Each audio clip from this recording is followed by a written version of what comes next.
பன்னாட்டு விண்வெளி ஆய்வு நடுவத்தில் 9 மாதங்களாக தங்கியிருந்த சுனிதா வில்லியம்ஸ், வில்மோர் உட்பட 4 பேர் இன்று அதிகாலை பத்திரமாக பூமிக்கு திரும்பினர். அமெரிக்காவின் நாசாவை சேர்ந்த விண்வெளி வீராங்கனையான இந்திய வம்சாவளியை சேர்ந்த சுனிதா வில்லியம்ஸ் மற்றும் அமெரிக்க விண்வெளி வீரர் புட்ச் வில்மோர் ஆகியோர் கடந்த ஆண்டு ஜூன் 5ஆம் தேதி பன்னாட்டு விண்வெளி மையத்துக்கு சென்றனர். விண்வெளிக்கு மனிதர்களை அனுப்பும் போயிங் நிறுவனத்தின் முதல் விண்கலமான ஸ்டார்லைனர் வாயிலாக இவர்கள் சென்றனர். அங்கு 9 நாட்கள் ஆய்வு பணிகளில் ஈடுபட திட்டமிட்டிருந்தனர். இந்நிலையில் ஸ்டார்லைனர் விண்கலத்தில் தொழில்நுட்ப கோளாறு ஏற்பட்டதால் அவர்கள் பூமிக்கு திரும்ப முடியவில்லை.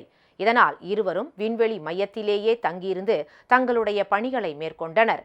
இந்நிலையில் 9 மாதங்களுக்கு பிறகு ஸ்பேஸ் எக்ஸ் நிறுவனத்தின் பால்கன் 9A ஊர்தியுடன் டிராகன் எனப்படும் வீரர்கள் பயணிக்கும் விண்கலம் 4 வீரர்களுடன் அனுப்பப்பட்டது.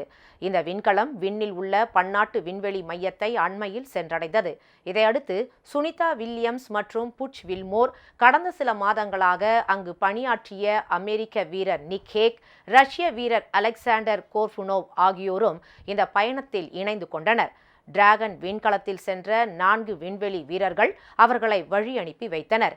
இந்த விண்கலம் 17 மணி நேர பயணத்திற்கு பின் இந்திய நேரப்படி இன்று அதிகாலை 3:27 மணிக்கு அமெரிக்காவின் புளோரிடா அருகே கடலில் தரையிறங்கியது.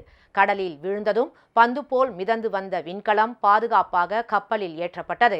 பின்னர் விண்கலத்தில் இருந்த சுனிதா வில்லியம்ஸ் உட்பட 4வரும் பத்திரமாக மீட்கப்பட்டனர்.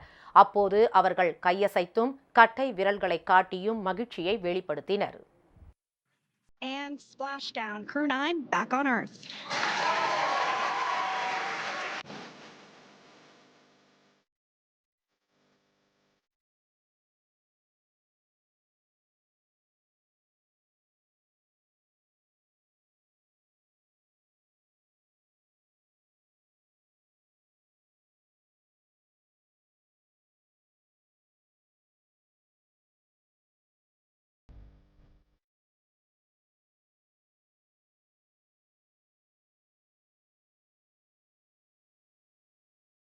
பின்னர் அவர்கள் வழக்கமான மருத்துவ பரிசோதனைகளுக்காக அழைத்து செல்லப்பட்டனர். வீரர்கள் வெற்றிகரமாக பூமிக்கு திரும்பியது நாசா அறிவியலாளர்களையும் மக்களையும் மகிழ்ச்சியடைய வைத்தது.